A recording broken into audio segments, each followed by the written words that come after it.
নমস্কার, আপনাদের সবাইকে স্বাগত নিউজ আর প্রাইম নিউজে। আমি রয়েছি আপনাদের সাথে, মিলে আসি চোখ রাখছি খবরে।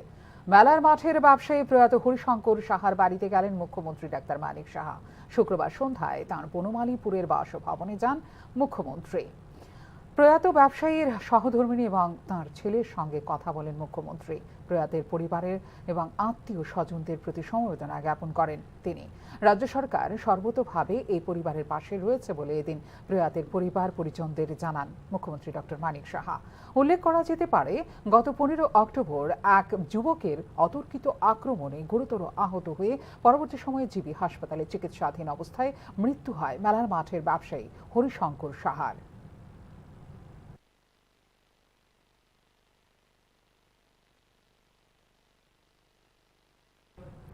হস্ততাঁত, হস্তকারু এবং দফতরের পর্যালোচনা বৈঠক করলেন কেন্দ্রীয় বিদেশ ও বস্ত্র প্রতিমন্ত্রী পবিত্র মার্গারেটা।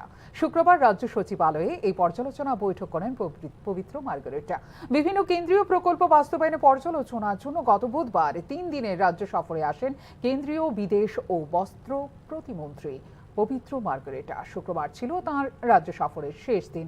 এদিনের পর্যালোচনা বৈঠকে বিভিন্ন কেন্দ্রীয় প্রকল্পের সুফল রাজ্যের হস্ততাঁত এবং হস্তকারু শিল্পের সঙ্গে জড়িত তৃণমূল পর্যায়ের শিল্পীদের কাছে পৌঁছানোর উপর গুরুত্ব আরোপ করেছেন কেন্দ্রীয় বিদেশ ও বস্ত্র প্রতিমন্ত্রী পবিত্র মার্গারেটা।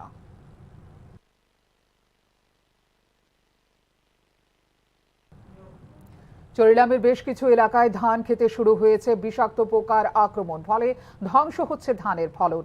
পোকার আক্রমণের বেশি ঘটনা সামনে এসেছে কড়ইমোড়া এলাকায়। ঘটনা ঘিরে আর্থিক ক্ষতির আশঙ্কায় স্থানীয় কৃষকদের মধ্যে সৃষ্টি হয়েছে আতঙ্ক। এই প্রসঙ্গে স্থানীয় কৃষি দপ্তর অফিসের সাহায্য চেয়েছেন স্থানীয় কৃষকরা। বন্যায় ব্যাপক ক্ষয়ক্ষতির পর পোকার আক্রমণে ধানের ফলন কম হবার আশঙ্কায় ভুগছেন স্থানীয় ধান চাষিরা। আজকে সকালে আমি জমিতে গেছি, ঘাস কাটতাম, গিয়া দিই যে ধান খাইতাম না, লাল হয়েছে। তাই না দেখি যে একদম শুধু খালি ডিক্কাটা, খালি শুধু ডিক্কারে, শুধু আর কিচ্ছু না, মানে সনকেতের মতন এড়েছে। পাথরটা আমি যে অন্তর নিচে 1-1.5 খানি জমি সম্পত্তি, কিন্তু আজ অব্দি একজন এগ্রিকালচার ডিপার্টমেন্ট থেকে একজন লোক পর্যন্ত দেখছে না যে কৃষকটা আসছে কিভাবে, চলে কিভাবে, বা সার ওষুধ লাগেনি। কিন্তু আমরা এখন ওই বিশালগড় যাইতেছি, বিশালগড় একটা ওষুধ আছে, এই ওষুধটা আনুন আইনা দীক্ষালো দিয়ে লয়, 2-3 জনে দিছে আমরা এদিকে, মোটামুটি একটু ভালোই। ওখানে এমন অবস্থা আছে, আমরা এমনি তো বন্যায় মরে গেছি, নাই এত করি পয়সা করি, এখন কি করে আমরা হেন এই ওষুধ আনুম? একটা মেশিনও পাই না এখন, যে ওষুধ দমো মেশিনও নাই, একজনের মেশিন একজনের দিতেও আছে না, মেশিনের লেগে ওষুধও দিতে না। এই আছে আমরা এখন জ্বালা দেখেন আমরা একটু এই পাথরটার এলাকার কি অবস্থা। পুকুরে স্নান করতে গিয়ে জলে ডুবে মর্মান্তিকভাবে মৃত্যু হয়েছে 2 শিশুকন্যার। ঘটনা শ্রীনগর থানাধীন নাগিছড়া কালিদাস পাড়ায়। শুক্রবার সকালে বছর 10-এর পিঙ্কি দাস ও উর্মিলা মারাক সহ 3 জন স্নান করতে যায় পার্শ্ববর্তী জলাশয়ে, যেখানে জলে ডুবে মর্মান্তিক মৃত্যু হয় এই 2 জনের। দীর্ঘ প্রচেষ্টার পর পরবর্তী সময়ে শিশুকন্যা 2 জনের দেহ উদ্ধার করা হয় জলাশয় থেকে। সাথে সাথে তাদের হাসপাতালে নিয়ে গেলে তাদের 2 জনকে মৃত বলে ঘোষণা দেয় কর্তব্যরত চিকিৎসক। মর্মান্তিক এই ঘটনায় শোকের ছায়া নেমে এসেছে শ্রীনগর থানাধীন নাগিছড়া কালিদাস পাড়ায়।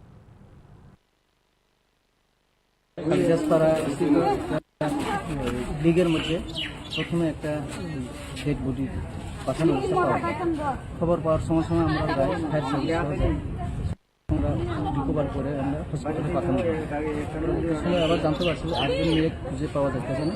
সঙ্গে সঙ্গে আমরা কাজ করি সবাই মিলে, আরেকটা ডেড বডি পাওয়া যায়। একটার নাম হচ্ছে উর্মিলা মারা। তাদের বাড়ি কি দুজনকে একই এলাকায় বাড়ি? একই এলাকায়। মানে কোথায় গিয়েছিল তারা? তারা এখানে এলাকার লোকের শুনতে পারি যে তারা স্নান করার সময় তারা করে না। বাকিটা আমরা দক্ষিণ ত্রিপুরা জেলার অন্যতম বিখ্যাত রাজরাজেশ্বরী মন্দির। প্রতি বছর দীপাবলি উপলক্ষে 2 দিন ব্যাপী মেলা অনুষ্ঠিত হয় মন্দির প্রাঙ্গণে, যাতে যোগদান করেন হাজারো ভক্ত। মেলাকে কেন্দ্র করে শুক্রবার বিকেল বেলায় প্রশাসনিক উদ্যোগে এক আলোচনা সভার আয়োজন করা হয়। সভায় মেলাকে সাফল্যমণ্ডিত করার জন্য মতবিনিময় করেন প্রশাসনিক আধিকারিক সহ স্থানীয় অংশের প্রতিনিধিরা। উল্লেখ্য, মুহুরীপুরবাসীর কাছে গর্বের রাজরাজেশ্বরী মন্দিরের সৌন্দর্য ও মাহাত্ম্য আগেই বিস্তারিতভাবে রাজ্যের সামনে তুলে ধরেছিল নিউজ নাও। বিখ্যাত এই মায়ের মন্দির পরিদর্শনের জন্য সব সময়েই রাজ্যের নানান প্রান্ত থেকে ভিড় করে ভক্তরা। আসন্ন দীপাবলি উৎসব উপলক্ষে বিগত বৎসরগুলির ন্যায় এই বৎসরও 1 অক্টোবর এবং 31 অক্টোবর এবং 1 নভেম্বর 2024 মুহুরীপুর রাজরাজেশ্বরী মন্দিরে 2 দিনের দীপাবলি উৎসব হয়। এই প্রসঙ্গে আজকে মহকুমা শাসকের উপস্থিতিতে আমাদের এখানে অত্র এলাকার বিভিন্ন পদাধিকারী ব্যক্তিগণ এবং লাইন ডিপার্টমেন্টের বিভিন্ন আধিকারিকগণের উপস্থিতিতে আসন্ন দীপাবলি উৎসবকে কীভাবে সুন্দর করা যায় সে নিয়েই আমাদের মধ্যে সুন্দরভাবে একটা আলোচনা হয়েছে। রাষ্ট্রীয় সন্ত্রাসের শিকার বাদল ত্রিপুরার মৃত্যুকাণ্ডে অভিযুক্ত 5 পুলিশ কর্মীকে 3 দিনের পুলিশ রিমান্ডে পাঠালো আদালত। শুক্রবার অভিযুক্ত 5 পুলিশ আধিকারিককে সাব্রুম মহকুমা আদালতে হাজির করলে অভিযুক্তদের 3 দিনের পুলিশ রিমান্ডে পাঠায় আদালত। মনোবাজার থানার সাব ইন্সপেক্টর প্রেমজিৎ রায়, পুলিশ কনস্টেবল রাজকুমার ত্রিপুরা, এসপিও থৈলাচা মগ, রেঙ্গু মগ এবং শ্যামল দাস, এই 5 জনকে 3 দিনের পুলিশ রিমান্ডের আদেশ দিয়েছে আদালত। উল্লেখ করা যেতে পারে, ইতিমধ্যে বাদল ত্রিপুরার মৃত্যুর ঘটনার বিচার বিভাগীয় তদন্তের নির্দেশ দিয়েছেন মুখ্যমন্ত্রী ডাক্তার মানিক সাহা।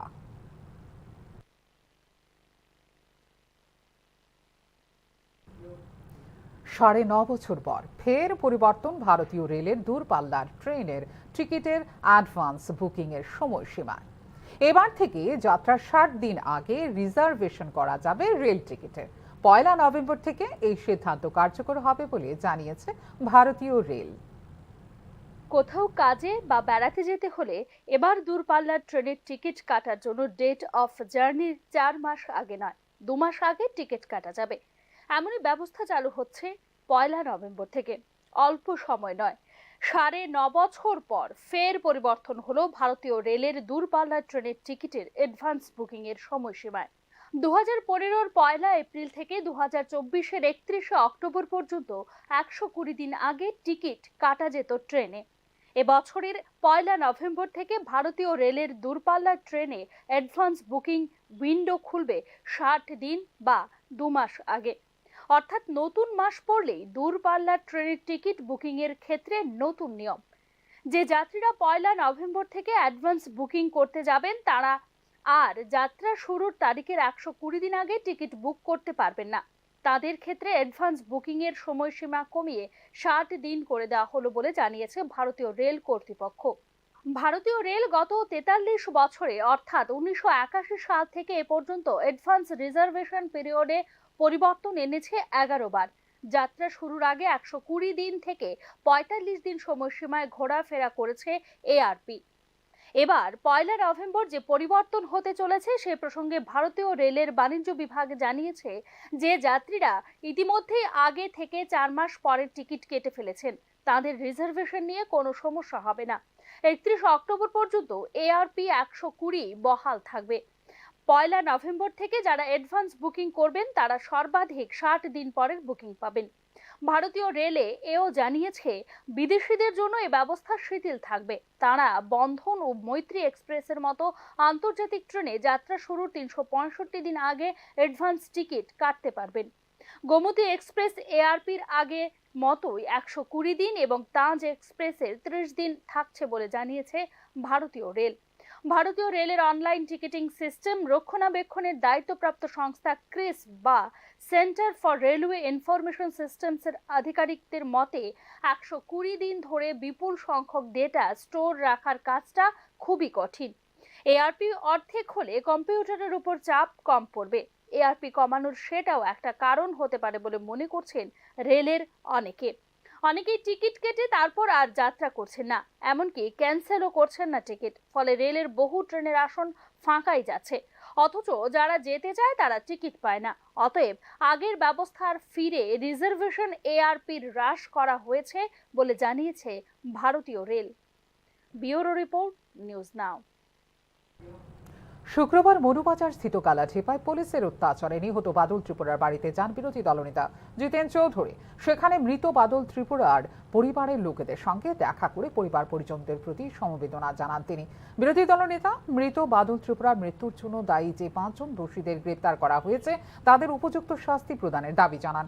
এছাড়াও তিনি নিহত বাদল ত্রিপুরার অকাল মৃত্যুর জন্য দুঃখ প্রকাশ করেন ও অভিযোগ করেন যে মনুবাজারে বিজেপি জেলা সভাধিপতি সহ মণ্ডলের অন্যান্য নেতৃত্বরা কেস তুলে নেবার জন্য নিহত বাদল ত্রিপুরার পরিবারের উপর চাপ সৃষ্টি করছে। এছাড়াও তিনি তার বক্তব্যে রাজ্য পুলিশ প্রশাসনেরও তীব্র সমালোচনা করেছেন। বাদল ত্রিপুরাকে 13 তারিখ সারা রাত নৃশংসভাবে পিটিয়ে একেবারে আধামরা করে পরদিন সকালবেলা ছেড়ে দেয়। এই সরকার আসার পরপর কয়েকটা ডিজি এসছে। এক আগে ছিল বিএস যাদব, তার স্থলাভিষিক্ত এখন আরেকটা অমিতাভ রঞ্জন। এটা নপুংসক, অপদার্থ। সরকারের পা চাটা ছাড়া তার কোনো কাজ নেই। নিয়ে নিচ্ছি ছোট্ট বিজ্ঞাপন বিরতি, সঙ্গে থাকুন। আপনি দেখছেন নিউজ নাও, আমরা জানি কোনটা খবর।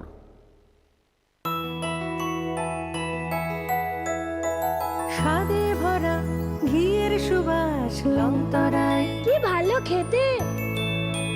শুদ্ধ ঘিয়ের আবেশ ভরা লংতরায়, অপূর্ব সুগন্ধ, পুষ্টি ভরা ঘিয়ের খাবার, কাওয়া ঘি প্রিয় সবার লংতরায়। একে বলে বিশুদ্ধ ঘি।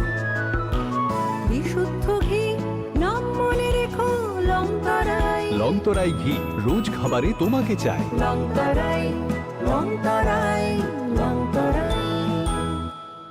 শ্যাম সুন্দর কোম্পানি জুয়েলার্স শুভ অক্ষয় তৃতীয়া 30 এপ্রিল থেকে 11 মে 2024। আসুন বেছে নিন আপনার মনের মতন অক্ষয় জৌলুসের প্রতীক।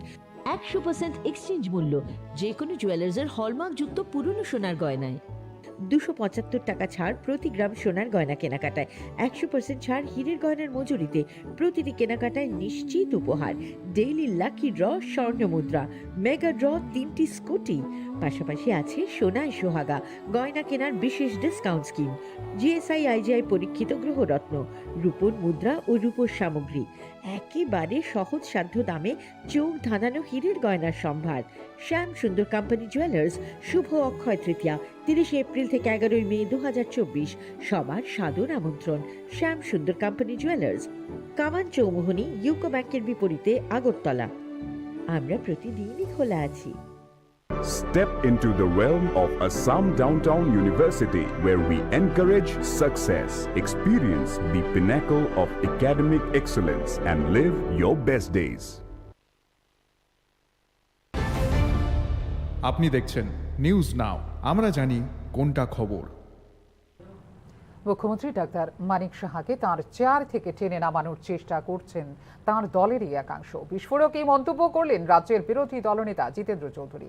রাজ্যের আইন শৃঙ্খলা ইস্যুতে বক্তব্য রাখতে গিয়ে এরকমটাই মন্তব্য করেছেন বিরোধী দলনেতা।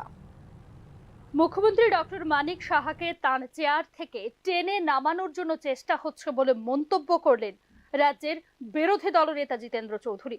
শুধু তাই নয়, মুখ্যমন্ত্রীকে তাঁর চেয়ার থেকে টেনে নামানোর জন্য চেষ্টা করছেন তারই দলের একাংশ বলে বিস্ফোরক মন্তব্য করেছেন বিরোধী দলনেতা। রাজ্যের আইন শৃঙ্খলা পরিস্থিতি নিয়ে বক্তব্য রাখতে গিয়েই এই মন্তব্য করেছেন রাজ্যের বিরোধী দলনেতা। একটা জায়গায় ত্রিপুরা রাজ্যের মাননীয় মুখ্যমন্ত্রী বলছেন, আমি সন্ত্রাস মুক্ত ত্রিপুরা গড়তে চাই। আপনি যদি সন্ত্রাস মুক্ত ত্রিপুরা গড়তে চান, আপনার ঘরের লোকদের আগে সামলান। আমরা কিন্তু ডাক্তার মানিক সাহাকে পদত্যাগ করতে বলছি না, কিন্তু ডাক্তার মানিক সাহাকে পেছন থেকে চেয়ার থেকে নামিয়ে দেওয়ার জন্য তার দলের লোকরাই কিন্তু তৈরি হচ্ছে। আমরা কিন্তু বলছি না,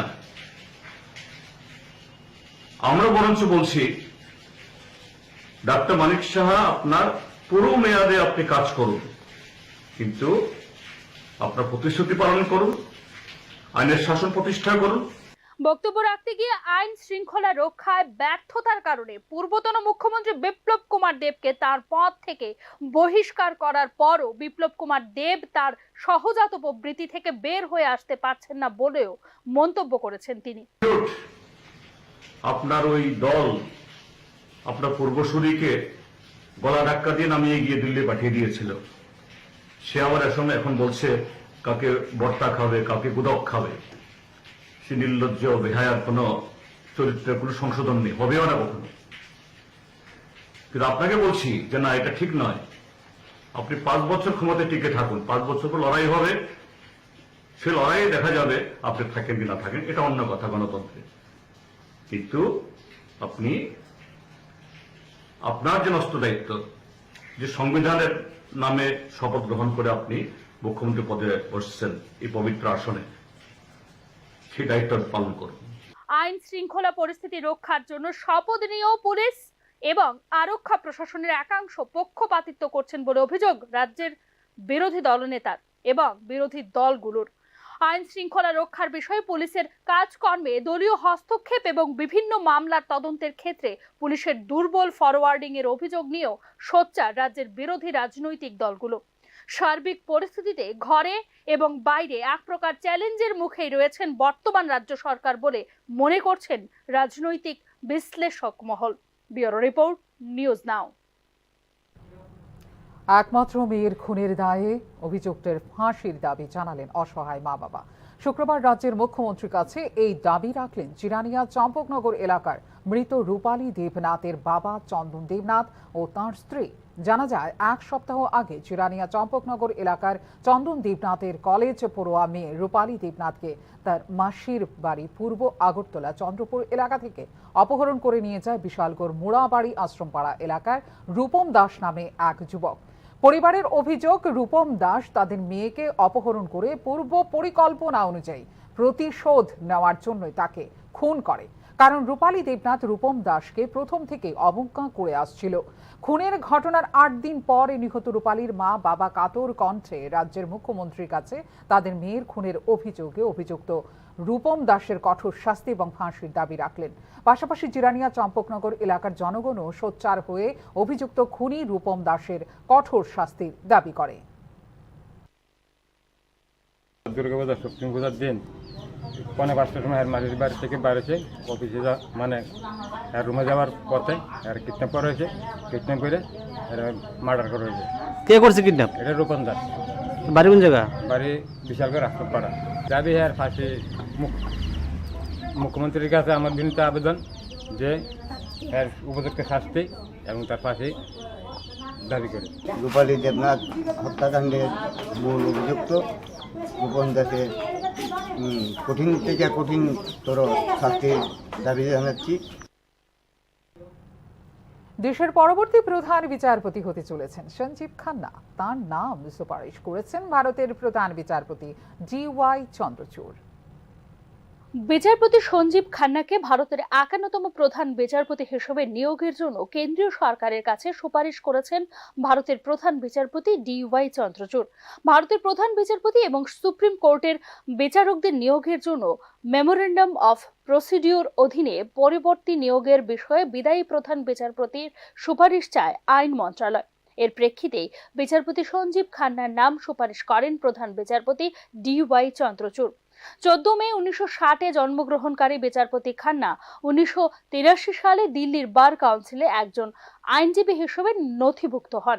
প্রাথমিকভাবে জেলা আদালতে এবং পরে দিল্লির হাইকোর্টে সাংবিধানিক আইন, প্রত্যক্ষ কর, সালিশ, বাণিজ্যিক আইন, কোম্পানি আইন, ভূমি আইন, পরিবেশ আইন এবং চিকিৎসা অবহেলা সহ আইনের বিভিন্ন ক্ষেত্রে অনুশীলন করেন বিচারপতি সঞ্জীব খান্না। বিচারপতি খান্না আয়কর বিভাগের একজন সিনিয়র স্থায়ী কৌশলী ছিলেন।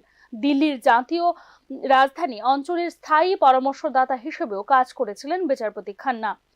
তিনি 2005 সালে দিল্লি হাইকোর্টের অতিরিক্ত বিচারক হিসেবে এবং 2006 সালে স্থায়ী বিচারক হন। তিনি 18 জানুয়ারি 2019 সালে সুপ্রিম কোর্টের বিচারক হিসেবে নিযুক্ত হন সঞ্জীব খান্না। 2024 সালের লোকসভা নির্বাচনে প্রচারের জন্য দিল্লির প্রাক্তন মুখ্যমন্ত্রী অরবিন্দ কেজরিওয়ালকে অন্তর্বর্তীকালীন জামিন দিয়েছিলেন বিচারপতি সঞ্জীব খান্না। জম্মু কাশ্মীরের সংবিধানের 370 অনুচ্ছেদ বাতিলকে সমর্থন করেছিলেন সাংবিধানিক বেঞ্চের সদস্য খান্না। 13 মে 2025-এ অবসর নিতে চলেছেন বিচারপতি সঞ্জীব খান্না। অপরদিকে আগামী 10 নভেম্বর অবসর নিতে চলেছেন প্রধান বিচারপতি DY Chandrachud. Bureau report, news now. Home, কন্যা সন্তানের জন্য নিরাপদ আশ্রয়। তবে এবার মঙ্গলালোক নামক একটি হোম থেকেই নিখোঁজ শর্মিলা দেবনাথ নামের এক যুবতী। শর্মিলা দেবনাথকে টাকার বিনিময়ে বিক্রি করে দেওয়া হয়েছে বলে গুরুতর অভিযোগ করেছে তার মা বাবা।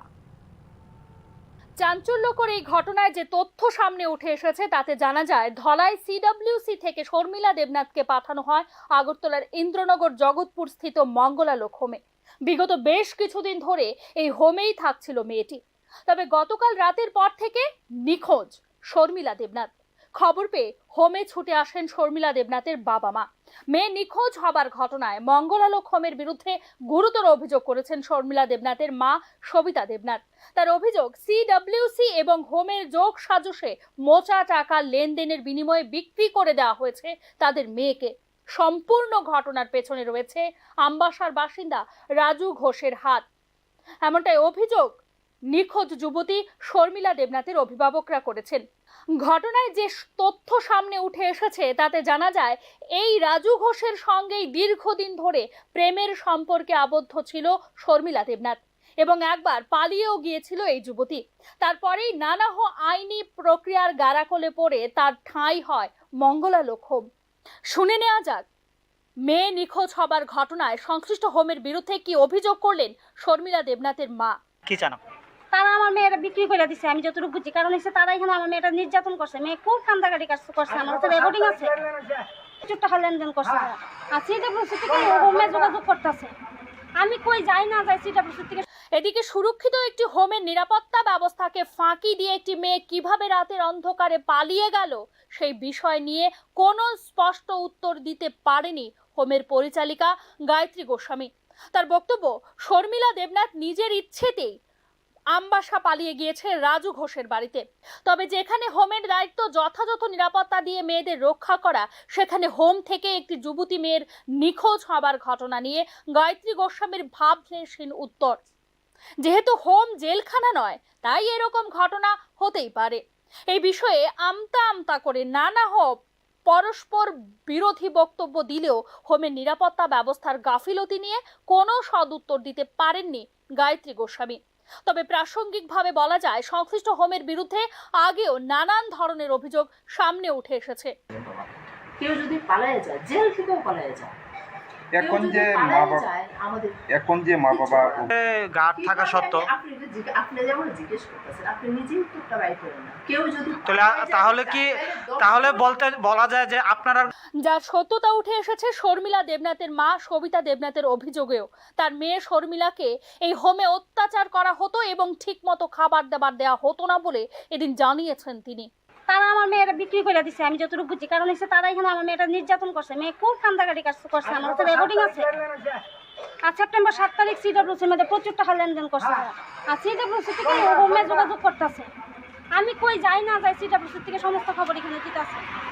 শুধু মহিলা সুরক্ষা কমিশন নয়, অনেক ক্ষেত্রে কন্যা সন্তানদের নিরাপদ আশ্রয় দেবার জন্য হোমে রাখার নির্দেশ দেয় আদালত। রাজ্যের বিভিন্ন প্রান্তে এই বিষয়ে কাজ করে বেশ কয়েকটি হোম। এহেন সব ধরনের নিরাপত্তা ব্যবস্থা যুক্ত মঙ্গলালোক হোম থেকেই যুবতী নিখোঁজ হবার ঘটনায় সৃষ্টি হয়েছে ব্যাপক রহস্য। ঘটনার পেছনে আসল সত্য কি তা খুঁজে দেখার দায়িত্ব প্রশাসন ও পুলিশের। সংশ্লিষ্ট ঘটনায় প্রশ্নের মুখে ধলাই CWCর ভূমিকাও। তবে যেখানে কিছু ধোঁয়া দেখা গেলে কিছুটা আগুন থাকেই। এই প্রবাদ বাক্য যদি সত্য হয় তবে শর্মিলা দেবনাথের নিখোঁজ রহস্যের ঘটনায় ফের একবার আতশ কাচের নিচে মঙ্গলালোক হোমের ভূমিকা। নিখোঁজ মেয়েকে ফিরিয়ে দেবার জন্য এদিন প্রশাসন ও হোমের কাছে দাবি রেখেছেন শর্মিলা দেবনাথের অভিভাবকরা। ব্যুরো রিপোর্ট, নিউজ নাও। মোট 1000 পুরুষ এবং মহিলা পুলিশ কনস্টেবল পদের নিয়োগের জন্য গ্রহণ করা পরীক্ষার ফলাফল প্রকাশ করেছে রাজ্য আরক্ষা দপ্তর শুক্রবার। রাজ্য পুলিশের অফিসিয়াল ওয়েবসাইট tripurapolice.gov.in এ প্রকাশিত হয় এই ফলাফল। বাছাই প্রক্রিয়ার আগে ব্যক্তিগত ইন্টারঅ্যাকশন টেস্ট রাউন্ডের জন্য উপস্থিত হতে হবে প্রকাশিত সমস্ত তালিকাভুক্ত প্রার্থীদের। গত 28 জানুয়ারি 2024 তারিখে রাজ্য জুড়ে বিভিন্ন পরীক্ষা কেন্দ্রে কনস্টেবল পদের জন্য লিখিত পরীক্ষা গ্রহণ করেছিল রাজ্য সরকার। শুক্রবার প্রকাশিত ফলাফল অনুযায়ী পরবর্তী ব্যক্তিগত ইন্টারঅ্যাকশন টেস্ট রাউন্ডের জন্য যোগ্যতা অর্জন করেছেন মোট 4,975 জন প্রার্থী। ব্যক্তিগত ইন্টারঅ্যাকশন পরীক্ষার তারিখ, সময় এবং স্থান যথাসময়ে জানানো হবে বলে অফিসিয়াল বিজ্ঞপ্তিতে জানিয়েছে রাজ্য আরক্ষা দপ্তর।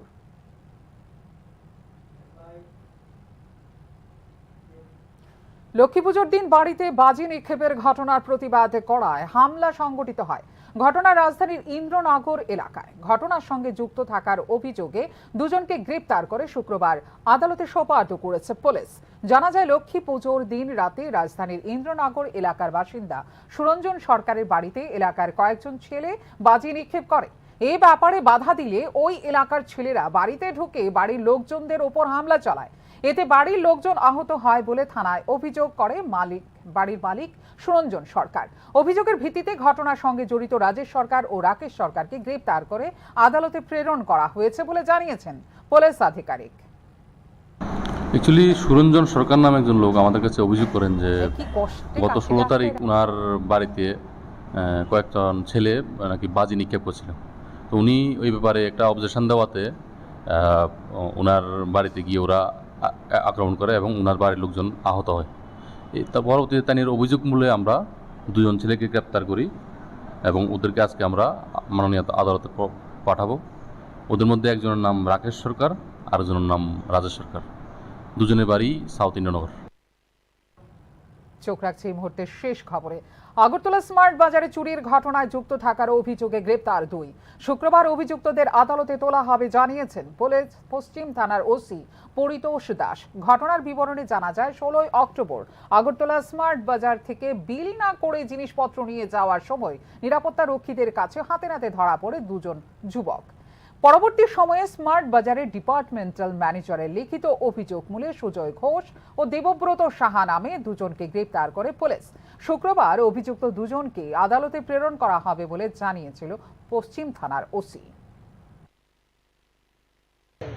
সুজয় ঘোষ এবং দেবব্রত সাহা দুজনেই স্মার্ট বাজার থেকে উইদাউট বিলিংয়ে এই জিনিসগুলি বিস্কিট সহ বিভিন্ন আইটেম, কাপড়, চকলেট এগুলি ব্যাগে ভরে উইদাউট বিলিংয়ে নিয়ে যাওয়ার সময় সিকিউরিটি গার্ড যারা ছিল তাদের একটা সন্দেহ হয়। পরবর্তী সময় তাদেরকে জিজ্ঞাসা করলে তারা কোনো বিল প্রডিউস করতে পারেনি। এ ব্যাপারে তাদেরকে আটক করে। এখনকার মতো এই মুহূর্তে সংবাদ এই পর্যন্ত। অন্যান্য আপডেটস দেখার জন্য অবশ্যই নজর রাখতে হবে নিউজ নাও পর্দায়। নমস্কার, শুভরাত্রি।